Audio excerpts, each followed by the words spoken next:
എടപ്പാൾ റൈഹാൻ കണ്ണാശുപത്രിയിൽ നിന്നും രോഗിയുടെ കണ്ണിൽ നിന്ന് 11 സെന്റിമീറ്റർ നീളമുള്ള ജീവനുള്ള വിരയെ പുറത്തെടുത്തു. റൈഹാൻ കണ്ണാശുപത്രിയിലെ നേത്രരോഗ വിദഗ്ധൻ ഡോക്ടർ സിജു ജോസിന്റെ നേതൃത്വത്തിലാണ് കണ്ണിൽ നിന്നും വിരയെ പുറത്തെടുത്തത്. എടപ്പാൾ റൈഹാൻ കണ്ണാശുപത്രിയിൽ നിന്നും കടുത്ത അസ്വസ്ഥത പ്രകടിപ്പിച്ച രോഗിയുടെ കണ്ണിൽ നിന്നും 11 സെന്റിമീറ്റർ നീളമുള്ള ജീവനുള്ള വിരയെ പുറത്തെടുത്തു. റൈഹാൻ കണ്ണാശുപത്രിയിലെ നേത്രരോഗ വിദഗ്ധൻ ഡോക്ടർ സിജു ജോസ് വിശദമായ പരിശോധനയിലൂടെയാണ് കണ്ണിൽ വിരയെ കണ്ടെത്തിയത്. റൈഹാൻ ചീഫ് ഡോക്ടർ സലാഹുദ്ദീന്റെ നേതൃത്വത്തിൽ ഡോക്ടർ സിജു ജോസ് വേം പുറത്തെടുത്തു. വിദഗ്ധ പരിശോധനയ്ക്കായി അയച്ചു. ടോക്സോകാര വിഭാഗത്തിൽപ്പെടുന്ന ലൈവ് വേമാണ് കണ്ണിലുണ്ടായിരുന്നതെന്ന് റൈഹാൻ റിസർച്ച് ലബോറട്ടറി വിഭാഗം അറിയിച്ചു.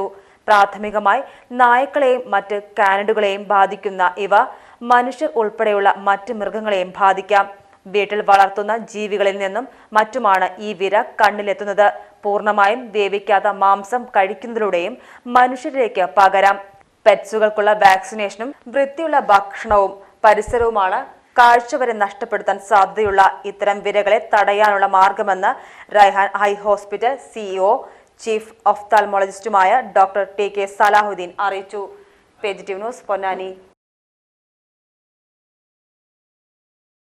എല്ലാ മൂസാക്ക ഇതേടി അങ്ങള് പോയിട്ട് വരുന്നത്? ഞമ്മൾ ഈശ്വരമംഗലോ ന്യൂ UP സ്കൂളിൽ പോയതാ. എന്റെ ചെറുമോളാട് ചേർത്ത് ആടെ LKG UKG ഉൾപ്പെടെ 7ാം ക്ലാസ് വരെ അഡ്മിഷൻ സൗജന്യ. എന്തെങ്കിലും സംശയം ഉണ്ടെങ്കിലേ 95 67 22 63 15 ഈ നമ്പറിൽ വിളിച്ചാ മതി. നമ്മളെ സ്കൂൾ മാനേജർ വത്സം മടത്തിലിന്റെ നമ്പറാ. Eswaramangalam new UP school Ponnani. മറക്കണ്ട കേട്ടാ, ഇന്ന് തന്നെ പോയി അഡ്മിഷൻ എടുത്തോളേ.